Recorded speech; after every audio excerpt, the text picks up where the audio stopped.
The Mumbai-Ahmedabad high-speed rail corridor, popularly known as India's first bullet train project, is making significant progress, with a substantial portion of the construction now complete. A recent update from Union Railway Minister Ashwini Vaishnaw has set a new timeline for the project. The Gujarat section, from Vapi to Sabarmati, is slated for completion by December 2027, while the entire corridor connecting Maharashtra to Sabarmati is expected to be ready by December 2029. Key milestones have been achieved, particularly in Maharashtra and Gujarat.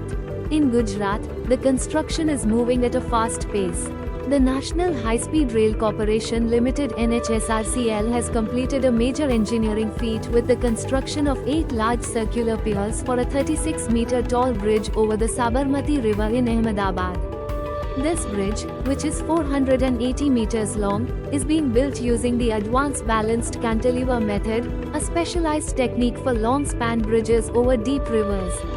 It is designed to be 12 stories high to maintain the necessary clearance over existing flyovers and railway lines. The total estimated cost of the project is approximately 1.08 lakh rupees crore, with the Japan International Cooperation Agency JICA funding 81% of the cost. The rest is being funded by the Ministry of Railways and the state governments of Maharashtra and Gujarat. In Maharashtra, the project is also gaining momentum. All civil contracts have been awarded, and work is in full swing on the elevated stations at Thane, Virar, and Boisar.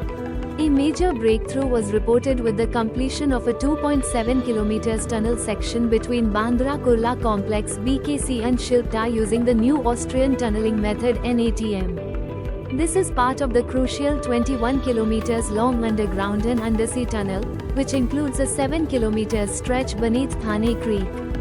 Additionally, 80% of the excavation work for the underground station at BKC has been completed, and base slab casting has begun. As of late July 2025, approximately 392 kilometers of pier construction and 308 kilometers of girder launching have been completed across the entire project. Exclusively in English. Subscribe now.